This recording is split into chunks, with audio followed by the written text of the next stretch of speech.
Et salut.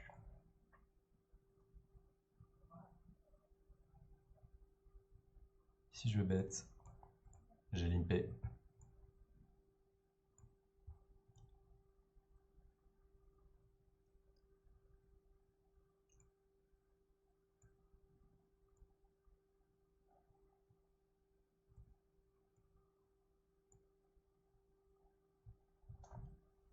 Ok. À ce niveau-là, je pense qu'on a un peu un avantage de range. Et je pense qu'il peut y avoir vraiment beaucoup de choses. Je pense que je vais rebet. C'est petit. C'est difficile pour lui de check raise. Pas mal de trucs. Et je prévois de check back au showdown. J'ai encore un petit peu de value turn. Et puis ça me permet d'éviter de check back et de call un gros bet river. Enfin, en tout cas, je sais pas exactement ce que je devrais faire contre un bet river. Étant donné que je pense qu'il y a vraiment une très faible probabilité qu'il me raise, vu que ma range est a priori plus strong, je peux bet small de manière exploitante. Ok. Certainement une main qui est assez bonne pour mon image, le fait qu'il voit que je limp, ce genre de main. Donc je suis confortable à jouer post-flop certainement. C'est un peu le message que je leur envoie. C'est un tournoi avec des assez bons joueurs. Il y a deux joueurs que j'ai mis comme bons règles, vraiment très bons règles. Et un gars qui a l'air de vraiment savoir ce qu'il fait aussi, un russe ici, enfin, en tout cas, il est très aggro. En tout cas, on est en TF, mais on n'est pas encore ITM, puisqu'il n'y a que 4 ITM. Mais on est pas mal. Par ailleurs, c'est un win the button, donc voilà. Ici, je vais limp, aussi surprenant que ça paraisse. On est à la bulle. Donc je pense vraiment pas qu'on va miso light ever. Et puis en fait, je risque juste une blinde pour me mettre dans une bonne situation post-flop potentiellement, étant donné que personne va rien risquer. Et donc voilà, c'est complètement spéculatif, mais je sais ce que je fais, on va dire. Ici, en plus avec des backdoors, je pense que je vais min bet. Excellent risk-reward évidemment. Là, le fait qu'il snap call comme ça, et même qu'il call pré-flop, je pense qu'il y a sûrement un valet. Ici, on peut avoir des as. Je pense que j'ai envie de miser 30%. Si je smoke. Il y a moyen que j'obtienne des folds. Si je call, ouais, ça m'étonne pas qu'il ait ça. Donc il a sûrement un as, il a limpé un as. Là, il considère évidemment que sa main est assez bonne. Est-ce que je peux être drawing dead? C'est improbable, mais c'est possible. En tout cas, mes outs sont un peu diminués. De toute façon, je pense que je vais juste fold. Même si j'ai une bonne cote de pot. Je sais pas, as valet, as dame. On va certainement shove pré-flop, ça fait aucun sens de pas shove.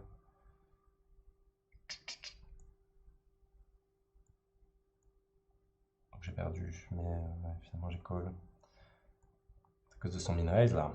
Trop bonne cote. C'est difficile pour un joueur qui a fait du cash game de folder sur des cotes comme ça, mais je pense que j'aurais dû fold parce que je suis même pas sûr que mes outs soient bons et puis finalement 80% du temps j'aurais juste perdu 14K, ce qui n'était pas le but. Donc le but c'était de risquer le moins possible, enfin de spéculer et de potentiellement trouver des spots de bluff, mais le but c'est pas de s'attaquer à des ranges nutsé quoi.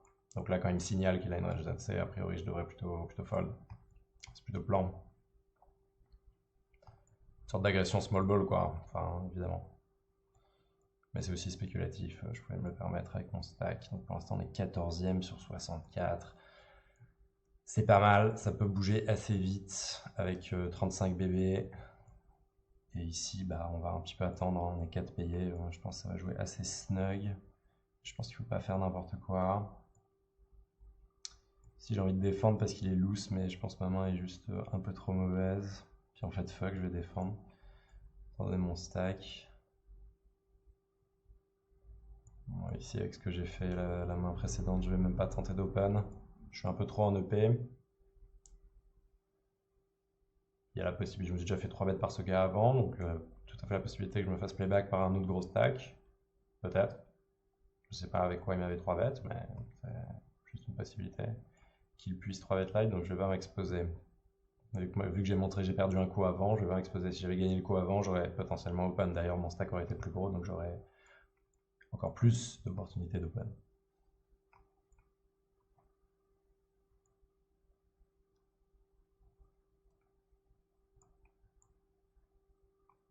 Toujours 64. Ok. À combien s'élève le montant du plus petit tapis? 13 000 jetons. C'est pas très élevé.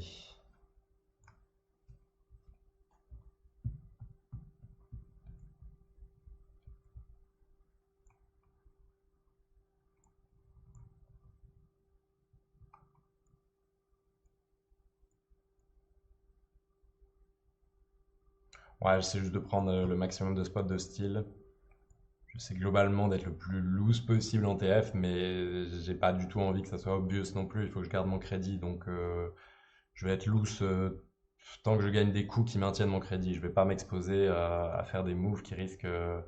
Je vais par exemple vraiment éviter de faire des 3 bêtes folles, donc je vais plutôt 3 bêtes dans des spots qui me paraissent vraiment safe. Par exemple, ici, c'est pas un bon spot pour 3 bêtes. Je pense que c'est un mauvais spot pour flat aussi, ils peuvent carrément shove. C'est un mauvais spot pour 3 bêtes parce que vilain est vraiment un bon reg. Il open quand même assez discipliné en EP. Par contre, il est vraiment sticky sur les 3 bêtes, quoi. Il fold très peu 3 bêtes.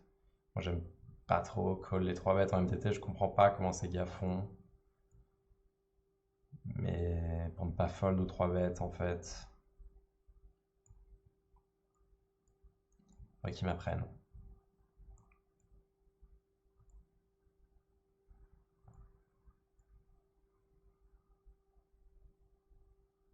Un gros problème de call les 3 bêtes. En fait, ça nous rend vraiment dur à jouer. Mais après, de nos jours, on peut très bien avoir une stratégie où on 3 bet quasiment rien. Moi, dans ce tournoi, là, j'ai un 3 bet de 6%.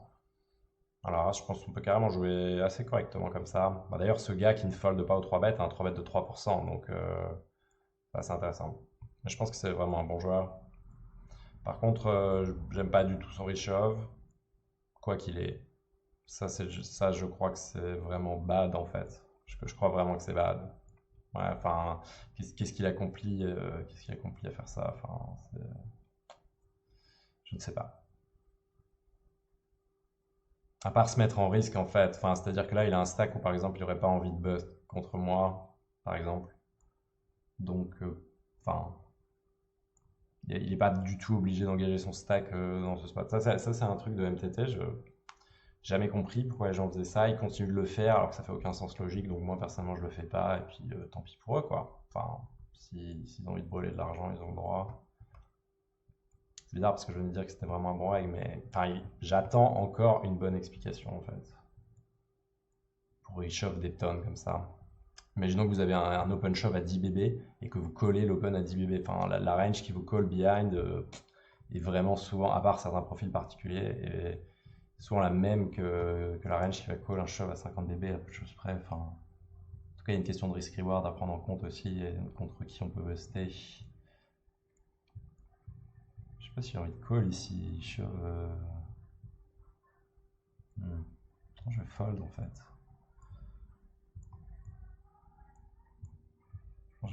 J'ai encore un stack où je peux quand même bien manœuvrer. C'est le genre de shove que certains joueurs font carrément avec As-Roi, As-Dame pour une juice un peu, enfin pour value quoi, ou avec des pocket pairs. Et du coup, si je considère que c'est ça, ça range, il faut vraiment que je considère que ça range soit light.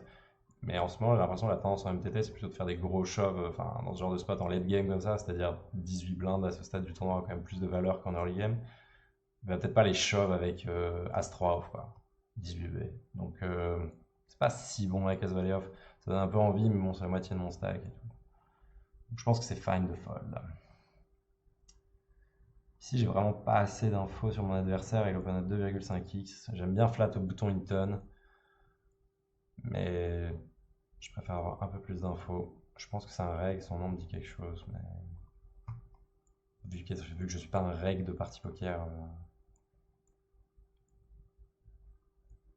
Bah, personne n'est vraiment un reg pour moi sur Party Poker, quoi.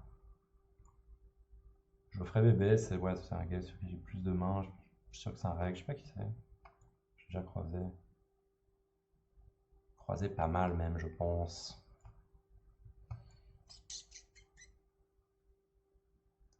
Je pense que c'est un spot qu'on min raise. Je vais faire ça.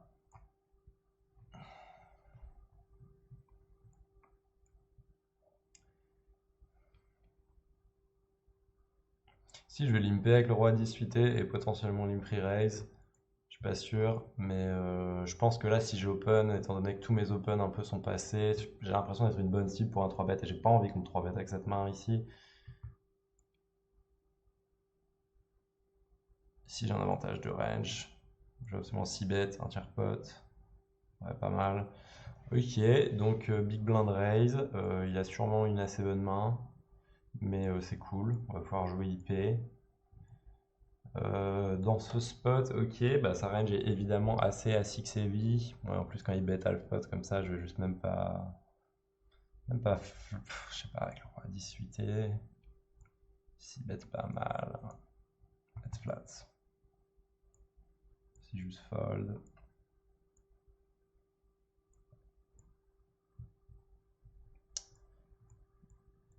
Il barrel. Je pense que c'était assez close un fold flop. Et en fait, j'ai réfléchi et je me suis dit que vu la profondeur et avec mes backdoors, j'ai finalement une meilleure main à float que par exemple paire de 9. Je pense d'assez loin. Donc je me suis dit qu'il fallait quand même que je call de temps en temps. J'ai pas forcément énormément d'as-6 que je vais limper. Enfin, je sais pas. Enfin, je pense que c'est fine de float peut-être cette main qui a des backdoors intéressants. Et puis, ce que je veux dire, c'est que parfois, par exemple, je vais toucher ou ne pas toucher mes backdoor turns, mais il va aussi check et turn. Donc, c'est pas comme s'il allait barrel toutes les turns. IMO. Mais quand même, le fait qu'il met bet half pot au flop, enfin déjà il y a pas mal de mains avec lesquelles il va pas bet half pot rapidement comme ça. Et il va pas forcément tout le temps bluff half pot non plus rapidement. Enfin, ça le polarise un peu sur Brelan, je trouve quand même.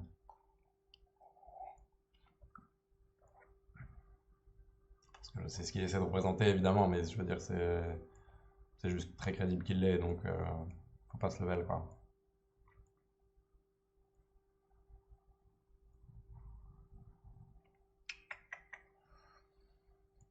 Je pense qu'il a plutôt l'air de jouer bien quand même. C'est pas, je peux pas ôter la possibilité qu'il puisse barrer le bluff. Pour l'instant, je l'ai vu jouer assez durement à la russe. C'est un russe. On va regarder un peu un tour de table, le joueur du Brésil, sûrement récréatif. Il a l'air en tout cas. Je n'ai rien vu de spécial, mais ok. Lui, je l'ai catégorisé en bon ray. Après, il est quand même assez tight. Il a l'air vraiment tight. Je vais d'ailleurs le. Non, il n'est pas si tight. Enfin, il est généralement tight, mais capable de faire des moves. Je pense que c'est un bon reg. Lui, je pense que c'est un reg. Je sais pas. Lui aussi, je pense que c'est un reg. Germany, Australia, Ukraine. Donc ça, il y a des styles de jeu qui sont quand même vraiment différents en fonction des nationalités.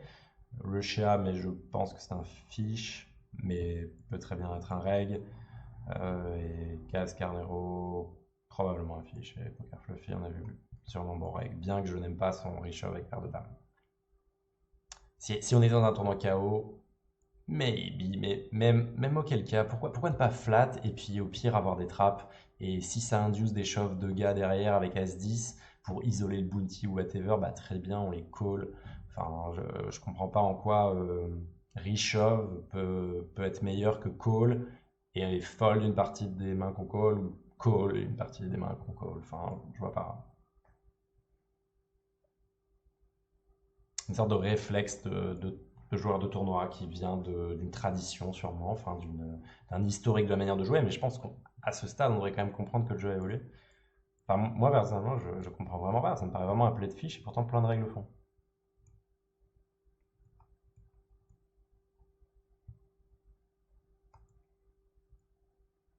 Je vois pas en quoi ça peut être optimal, enfin, je vois même pas la raison en fait. Pourquoi, à partir du moment où il y a un joueur all-in, on devrait nous-mêmes être all-in en fait. Enfin, c'est comme si le gars il avait raise à 13 BB et puis nous on a call le raise à 13 BB. Donc le fait qu'on call le raise à 13 BB, je veux dire, les gens vont comprendre qu'on a une range forte. Et ils vont pas trouver qu'on a une range plus forte si on shop. Enfin, et puis même, pourquoi montrer qu'on a une range forte en richovant? Je comprends pas. Enfin, je veux dire, on a de la fold d'équité. Si vous openez à 3x, vous avez de la fold d'équité. Donc, quand un mec open shove 13 BB et que vous collez 13 BB, les gars vont folder quasiment tout. Donc, de où il y a ça un intérêt de reshove? Je vois pas. Je vois pas. Si c'est un micro stack, c'est un micro stack open, genre 4 BB, et vous pensez que Big Blind peut s'inviter, vous n'avez pas forcément envie, vous pouvez très bien click back. Et voilà. Et à ce moment-là, Big Blind est obligé de call 7 BB. Bon courage à lui. Enfin, je veux dire, je sais pas, toutes ces options me paraissent mieux que shove pour des tonnes quand il y a des stacks qui peuvent nous buzz derrière. Parce qu'en fait, le seul truc qui va se passer, c'est que si quelqu'un a nuts derrière, il va nous setup. Si je limp. Il va nous setup alors qu'on aurait très bien pu éviter le setup. Si on est méga deep là, imaginons si on est 50 BB deep plus en TF, avec des short stacks, etc. et on n'est même pas ITM, peut-être que ça peut être intéressant de réussir à fold des paires de dames EP versus quelqu'un qui se révèle à avoir les as, je pense. Un snap call. Donc on est mal ici. A priori, il a souvent un jalé. Parce que j'ai tank bet et il avait déjà le bouton sur call presque appuyé. Donc il peut avoir quelques draws. Le problème avec ce 9, c'est que mon équité est réduite à néant, quasiment, puisque j'ai plus mes outs. Et ouais, je peux concrètement être drawing presque dead, voire dead. Donc le fait qu'il puisse avoir des draws dans sa range ne justifie pas un call, je pense. C'est quand même très très facile pour lui d'avoir any valet, donc any valet, any 9, ça fait beaucoup de cartes en comparaison des draws potentiels. Faut pas oublier qu'on était dans un pot limpé. Donc c'est vraiment, enfin, quand on analyse les ranges, en fait, plus vous aurez une idée précise des ranges pré-flop, c'est-à-dire rien que par exemple essayer de visualiser que ça représente une range de 25% versus une range de 15% par exemple, ce que représente une range de 40% versus une range de 25%, il faut que vous ayez un petit peu une idée de quelles mains vont être dans cette range. Et à partir de là, vous pouvez vous rendre compte que par exemple, plus quelqu'un a une range wide, bah, plus c'est dur pour lui d'avoir une flush par exemple, en termes de combo qu'il joue. Donc voilà, juste une petite idée. Mais voilà, plus vous savez quel type de main votre adversaire pré-flop, plus vos décisions post-flop vont être précises et adéquates. Et il ne faut pas forcément projeter nos tendances, il faut vraiment essayer de voir, ok, qu'est-ce que jouent nos adversaires dans différentes situations, en fonction de différentes stacks. Et je ne dis pas qu'il faut avoir des reads sur les joueurs, genre qu'est-ce qu'ils font exactement, mais on peut avoir des reads sur les tendances des joueurs que ça soit donc dans le field qu'on joue, la tendance des règles, les tendances, voilà, avoir un petit peu une idée quand même. Je pense que vous voyez ce que je veux dire, il faut que ça reste souple mais décisif quelque part, parce que voilà, c'est un jeu à information incomplète, mais il faut, à mon avis, être assez décisif dans ses décisions. Et si on se trompe, réajuster rapidement. Mais quand même décisif, quoi. Pas trop hésiter, avoir une approche et l'appliquer correctement, je pense. Je pense qu'il ne faut pas faire les choses à moitié, quoi. Par exemple, vous voyez un joueur qui open trop et vous dites bon, bah, je vais me mettre à le playback, mais vous ne savez pas exactement dans quel spot le faire ou vous ne savez pas exactement comment il va réagir, bah, vous pouvez facilement vous exposer et faire des erreurs. Donc, il faut que vous réfléchissiez un petit peu a priori, ensuite que vous expérimentiez et ensuite que vous réfléchissiez a posteriori pourquoi ça marchait ou pourquoi ça n'a pas marché. Le fait de voir les mains à froid permet cela, par exemple.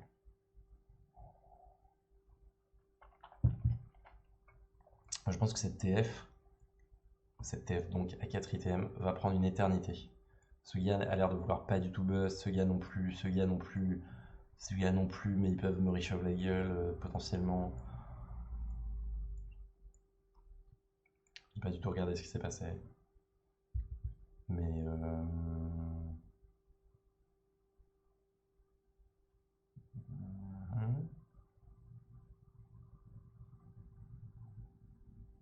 j'ai du mal à imaginer Almagellan sans une main ici, quand même. Je le vois plutôt tight.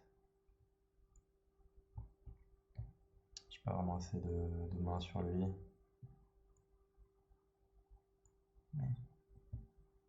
Je pense que c'est un genre de joueur tight qui peut transformer en bluff. Après, je sais pas trop ce qui s'est passé sur cette main. Ça a l'air quand même strong de bet ça river. Ouais. C'est assez cohérent pour lui d'avoir le 6. Et je ne sais pas vraiment ce qui s'est passé à côté. Ah, il y a ma gueule sur la end history, putain. Putain. Alors, en gros, Almagellan a raise. Il a check call sa paire de 6. Et donc notre ami Exan avait brelan. Il avait brelanté. Si je vais limp et espérer que Big Blind ne chauffe pas, ce qui est cool. Il ne l'a pas fait. Ok, IMO, très bon spot à check raise, soit au flop, soit à la turn. Je pense que j'ai vraiment une assez bonne main. J'ai genre quasiment le pire de mes draws, mais en même temps un de mes meilleurs, puisque j'ai quand même open-ended. Un de mes pires de mes draws, je veux dire que j'ai 7 et 8 qui est meilleur, par exemple, des trucs comme ça, c'est ça que je veux dire. Euh, mais ok.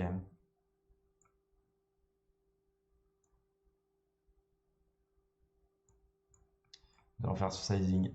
Et en fait, je lui donne l'option de shove ou fold. Simple. Et puis s'il veut shove, bah, je colle quand même. Mais voilà, bonne chance à lui, quoi. Je peux avoir vraiment Ini 5, enfin, il n'a aucune idée de ce que je limp ou ce que je limp pas. Donc je pense que c'est vraiment un très bon effet de levier. Et puis voilà, je risque 40 000 pour gagner 40 000, mais ça va marcher une tonne. Donc en fait, quand ça marche, en gros, quand il fold, bah, finalement, j'ai pas pris de risque. J'ai gagné des jetons sans confrontation, ce qui est assez génial.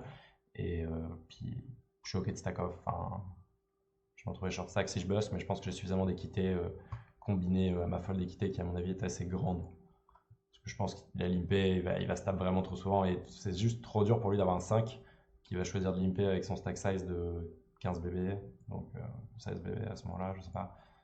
Donc c'est vraiment un spot safe. Enfin, je veux dire, a priori, même s'il est une overpair, il est quand même, il sait qu'il est quand même derrière ma value range, donc c'est pas génial. Et il a pas souvent une paire, donc c'est un spot assez easy à bluff. Mais je préfère check raise que donc bet parce que j'ai envie de capturer un bet, quoi. J'ai envie que les gars ils mettent un bet et je les fais fold plus tard, donc je gagne plus d'argent. C'est assez important. Donc, ok, et donc Exan avait Broland 7 sur 8, 5, 7, et Almagellan paire de 6, donc Almagellan check call, turn 9, check check, et river sur As, Almagellan check, Exan bet son Broland 2 tiers pot et call le raise. Je pense qu'il ne devrait pas call, c'est vraiment un spot où il y aura souvent nuts en face. Limpet, je connais pas trop mon adversaire. Ça me paraît le meilleur play en termes d'exposition, flexibilité. C'est-à-dire que je m'expose pas trop et en même temps c'est ce qui me donne le plus de flexibilité parce que je vais pouvoir shove pas mal de mains, lui mettre la pression et en même temps ne, voilà, ne pas risquer trop. Je vais aussi pouvoir jouer plus de mains en faisant ça qu'en ouvrant, a priori. Parce que même si je fold beaucoup sur ces open, quand je limp, je risque tellement peu. Enfin, j'ai tellement une bonne cote de pot que j'ai vraiment pas besoin de gagner le pot très souvent.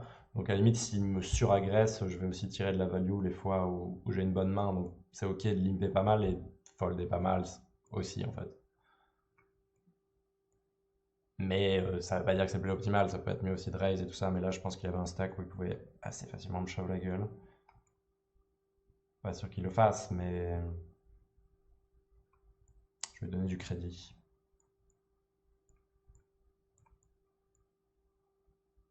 Donc, comme j'ai dit, là, a priori, les joueurs plus faibles, je vois ici, Big Pandao, deux joueurs brésiliens en fait, peut-être ce gars de Russie, c'est assez possible. Les autres me paraissent bons, donc là par exemple raise 7 et 6 off quand il y a 24 bébés, ouais, c'est ok. Peut-être je peux min raise en fait, min raise je fais ça pas mal, ça peut être pas mal, mais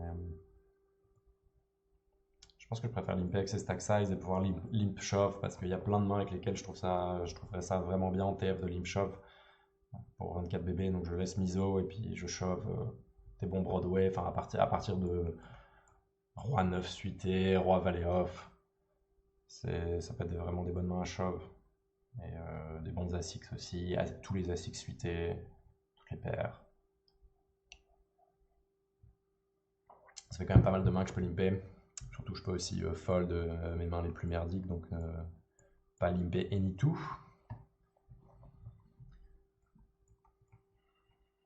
Bon, en tout cas, j'ai pas l'intention de forcer les choses. Vous n'allez pas me voir faire des trucs absurdes. J'ai quand même l'impression déjà que j'ai des stats assez loose. Je n'ai pas de raison de faire trop de vagues. Parce qu'ici, j'ai joué VPIP 34, Race First in 30 dans ce tournoi. Assez aggro quand même. VPIP Big Blind 46. J'étais assez aggro. Ici aussi, VPIP 29, Race First in 22. VPIP Big Blind 50%. Généralement, je suis vraiment loose en Big Blind. Vraiment loose. Parce qu'on a quand même vraiment une très bonne cote de pot, et étant donné que généralement je suis meilleur post-flop que pas mal d'adversaires, ça dépend du tournoi évidemment, mais voilà, j'arrive quand même à exploiter les changements de board, le fait de pouvoir représenter certaines mains, de mettre des effets de levier, etc. Donc j'ai des outils, enfin, des armes dans mon arsenal qui me permettent de jouer ces situations-là. Et j'ai l'impression que j'arrive aussi assez bien à give up, enfin, à savoir les spots où il faut juste que je réalise mon équité, par exemple check call un draw, check fold turn, limite, et pas forcément overplay mes draws dans des situations où mon adversaire a une range trop strong sur un certain board. Je vois des gens qui font ça en MTT, c'est-à-dire ils vont comprendre que généralement c'est bien de jouer avec la fold d'équité et donc de semi-bluff quand on a un draw, mais ils vont faire par exemple, je sais pas, genre raise all-in au flop contre deux adversaires, donc un adversaire 6 bet, un autre call, sur un board par exemple As 9-5, et eux ils ont genre Roi 7 à carreau, qui leur donne flush draw max, mais sans rien de plus que le naked flush draw, quoi, dans une situation où les adversaires ont très souvent top pair et potentiellement mieux. Enfin, c'est complètement crédible dans leur range, c'est crédible avec les actions, etc. Et du coup, la folle d'équité est assez moisie. Donc à ce moment-là, ce semi-bluff est vraiment pas bon. Donc ça, voilà, je vois pas mal de gens qui font des erreurs comme ça post-flop. Et bon, moi, je fais pas forcément ces erreurs, ou alors je fais des erreurs pour différentes raisons, disons. Parce qu'évidemment, je fais quand même pas mal d'erreurs, hein. Je pense qu'on fait tous beaucoup d'erreurs. C'est simple. Et c'est pas du tout un jeu résolu. Et puis de toute façon, enfin, il y a tellement un aspect mental et de frustration et de gestion de ses émotions que on peut pas vraiment jouer si stable, je pense. C'est ce qui rend la chose non résolue. C'est aussi la part psychologique, je dirais. Si je veux limper, ok, snap check back. Si je vais rester standard en check call, again, ok, il n'y a sûrement rien. Je pense que je vais checker. A priori, mec, t'as jamais un as. Je peux limite check call, et je pense que je peux aussi transformer en bluff. Par exemple, si je risque ça, ouais, ça paraît fine. Je pense que j'ai un peu la pire paire que je peux avoir, donc je transforme en bluff. Mais je pense qu'il avait rien. De toute façon, il a snap fold. Mais je pense que j'aurais aussi dans ma range d'autres paires, genre paire de roi, paire de dame que je pourrais avoir joué comme ça. Donc, et puis paire d'as aussi. Donc, en fait, j'ai des meilleures mains à check call, même si je pense qu'il bluffe très souvent. Et du coup, ouais, quitte à en tourner une en bluff, je peux faire ça là parce que limite, enfin, je sais pas s'il peut avoir un as, je pense pas. Parce qu'il a vraiment snap check back sa big blind. Mais imaginons qu'il en ait un, ou qu'il va lui bet pour une raison ou une autre, genre une dame, parce que il sait pas, tu vois, il clique ou il pense que finalement il est devant, enfin je sais pas. Bah, quand je check raise, là quand même, ça fait une bonne partie de son stack et je pense qu'il va juste snap fold sans trop réfléchir, même avec des mains qui me battent. Donc ça peut être intéressant de transformer en bluff. Je pense que c'était bien, et puis ça risque pas beaucoup de mon stack. Et pareil, c'est une situation en termes de risk-reward, ça doit marcher 50%, je pense que ça marche beaucoup plus. Donc c'est fine. Mais je pense que call est sûrement bien aussi. Je pense juste que raise sur ce spot avec ma main était un poil meilleur. Ça optimise un peu le lever de ma main, à mon avis. De transfert en bluff. Puis c'est pas mal aussi le fait de ne pas montrer ma main. J'aime bien ne pas montrer mes mains, de gagner des pots sans montrer mes mains autant que possible. Ou alors quand je les montre, j'essaie de montrer des mains qui gagnent. Je pense que c'est quand vous faites ça, quand vous arrivez à être dans un mode qui fait ça, donc ça veut dire que vous choisissez les bonnes situations. En fait, vous développez vraiment une image de joueur dur à jouer. Vous allez énerver des joueurs aussi, des joueurs qui vont avoir envie de voir vos cartes, rien que ça. C'est assez puissant, je pense. Mais je pense que ça vient vraiment du fait de choisir ses bons spots, quoi.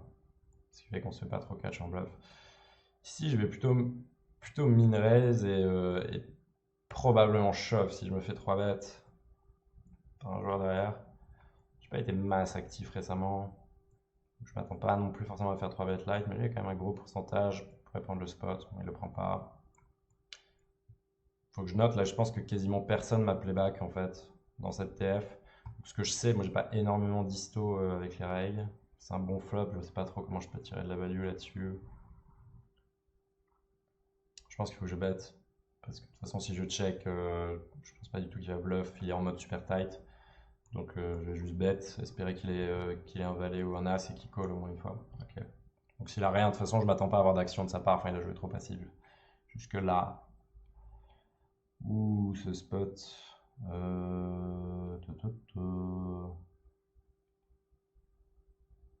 Min raise. Je suis beaucoup dans le min raise aujourd'hui. Min raise. Des jours, j'open plus gros, mais aujourd'hui, j'ai vraiment envie d'essayer de maintenir les pots petits quand même. Donc, je fais des petits sizing post-flop et tout aussi.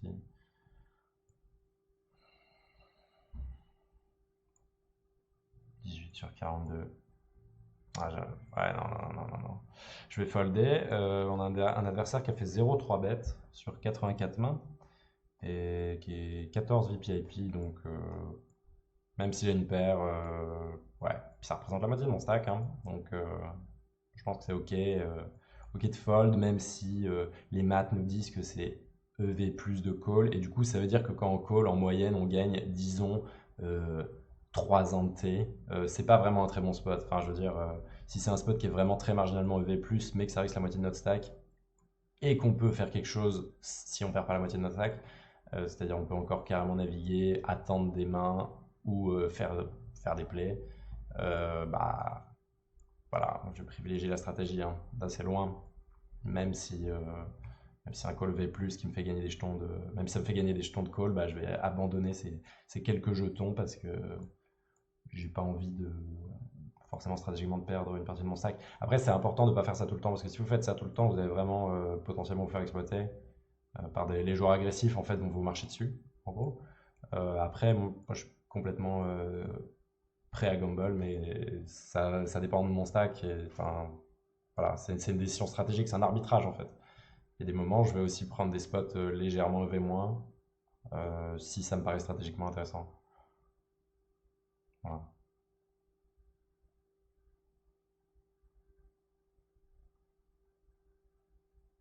Je pense que ça c'est logique, mais ce que je veux dire dans tout ça, c'est ne vous attachez pas forcément à la valeur de votre main, essayez de vraiment estimer les situations avec tous les aspects, quoi, pas juste l'équité de votre main contre la range adverse, par exemple, parce que enfin, je pense qu'il faut penser un peu plus loin que ça, quand même.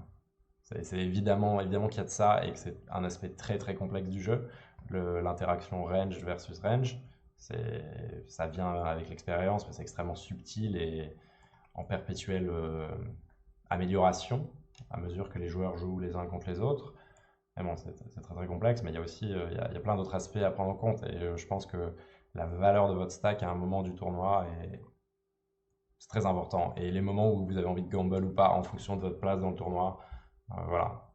Enfin, il y a des plays que vous pouvez faire comme open shove pour un gros stack ou 3 bet shove un gros stack à certains moments du tournoi qui seront vraiment très très adaptés et à d'autres moments beaucoup moins.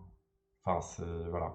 À certains moments, certains gros risques sont appropriés et à d'autres, pas du tout. Il faut peut-être prendre d'autres types de gros risques.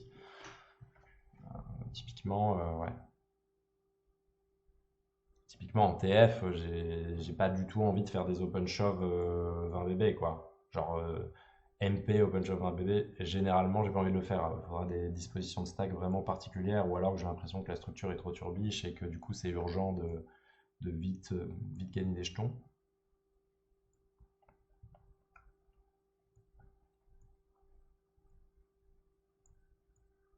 En fait, il faut penser dans l'absolu. C'est-à-dire, votre stack, il a une valeur en. Enfin, penser dans l'absolu, ça limite paraître fichi ce que je vais dire en fait, mais c'est pas inintéressant. C'est-à-dire que là, par exemple, j'ai 43 bb, ok, qu'on peut dire voilà comment on joue avec un stack de 43 bb.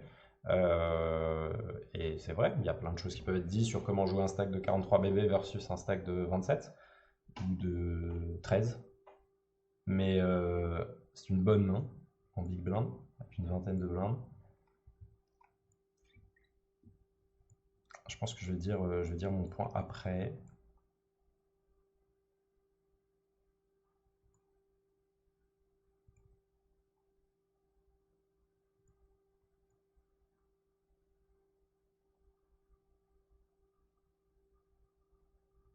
Cool. Ce que je ferais dans cette situation, je ferais 3,2 à assez haute fréquence. Ça m'empêche juste de limper beaucoup et du coup le simple fait d'avoir des walks ou de pouvoir défendre ma big blind plus, c'est toujours bien. Je le ferai évidemment avec des mains en value. Ici, je pense que j'ai envie de miser small pour commencer sur un board qui va quand même, sur lequel il va pas pouvoir défendre à haute fréquence. Il va devoir check fold pas mal si je mets un sizing correct. Donc je pense que j'ai pas besoin de miser gros ici, même si j'étais en bluff. Parce que de toute façon, le board va se développer généralement à mon avantage en fait. Quand c'est un board silo, potentiellement toutes les overcards peuvent me toucher. Donc, enfin, je veux dire, sa range de paire, par exemple, qui peut le flop, est pas forcément. Aurait même une incitation à shove le flop, à mon avis. Donc, de toute façon, il va pas souvent avoir une low paire comme ça, en fait. Il va souvent avoir juste des overcards qu'on va toucher. Donc, je pense que c'était bien de bet small. Et une fois que je call, certainement augmenter mon sizing relatif au pot à la turn. Très probablement, parce que j'ai pas envie de le laisser réaliser après non plus son équité gratuitement. Si je vais muck, si aussi.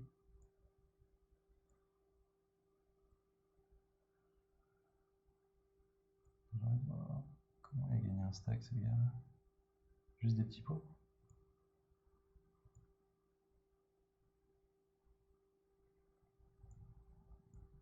Ouais, je sais plus ce que je disais avant, j'étais certainement en train d'aborder un point très intéressant, mais bon. Je suis ironique, hein, quand je dis très intéressant. Je vais raise big. Raise big et. Ouais, pour différentes raisons.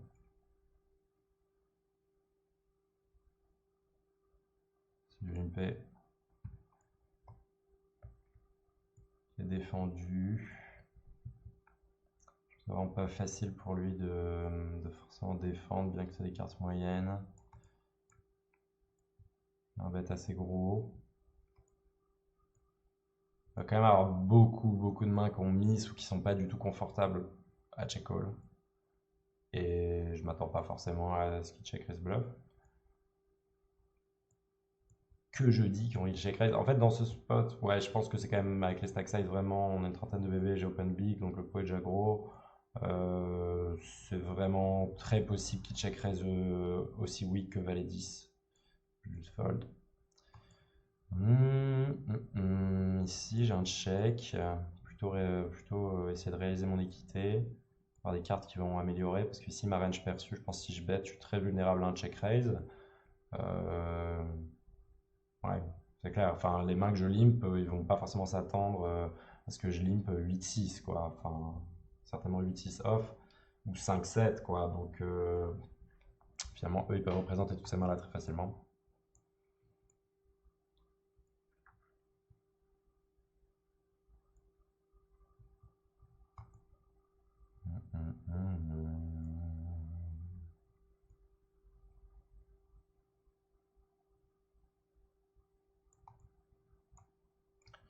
Petit stab. Pourquoi pas? Je pense que j'ai des sets dans ma range. As played. Assez peu. Mais il y a moyen que ça passe. Et je pense que si ça passe pas, il y a moyen que j'ai pas mal d'équité en fait. Et de bluffing opportunité river. Voilà, ok, ça passe. C'est plutôt cool. Enfin, je veux dire, en fait là je joue vraiment pas ma main. Enfin les ranges, de toute façon, eux, leurs cartes c'est quasiment any-two. Big blind évidemment c'est any-two là-dessus. Donc en fait, finalement, c'est pas tellement ce que je représente, c'est leur capacité à faire quelque chose. Et de fait, le flop a été checké, la turn a été checkée. Donc, je veux dire, c'est juste du poker basique, mais ils ont montré qu'ils n'étaient pas intéressés, quoi. Donc finalement, voilà, juste risk-reward assez bon, un tir pot. Donc, finalement, même si j'ai give up le flop parce que je considérais que c'était pas un bon flop pour ma range, euh, j'ai pas perdu le coup pour autant, quoi.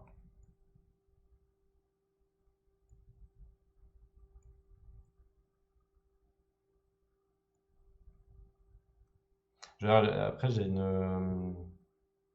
des stratégies quand même non orthodoxes enfin, en général, quand je joue au poker et tout. Et sur PS.com, je trouve que les règles me respectent pas mal quand même. C'est-à-dire, ils voient que je joue bizarre et globalement, ils vont me traiter avec précaution. Et vu qu'ils voient que je monte plutôt des stacks et tout, globalement, ils me donnent plutôt du crédit. Puis j'ai quand même eu, enfin, si on regarde Sharkscope, j'ai eu des bons résultats récemment, donc sur un petit sample, donc ça veut dire que je vais avoir un très bon ROI et tout sur pas mal de différents tournois, dont des majors. Donc ils peuvent facilement se dire que je fais un truc non orthodoxe, mais en fait que je suis juste un.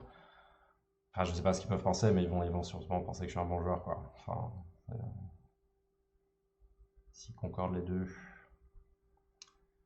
C'est le break? C'est le break? Non? Yes, almost.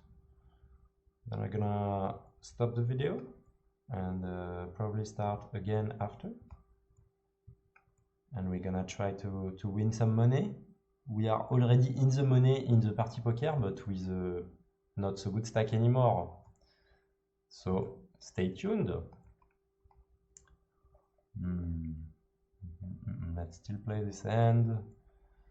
Ouais, bah typiquement ça fait chier parce qu'il me couvre pas mal. Je vais quand même défendre quoi, ces boutons. Il open 75% de ce que j'ai vu. Je m'attends à ce qu'il s'y bête tout le temps. Voilà. Ici, j'ai pas une main qui a assez de potentiel pour flop. Je vais plutôt montrer que j'allais pas me laisser faire à ce gars, mais je crois qu'il a plutôt gagné les coups contre moi. Voilà, bon, on verra dans la deuxième partie.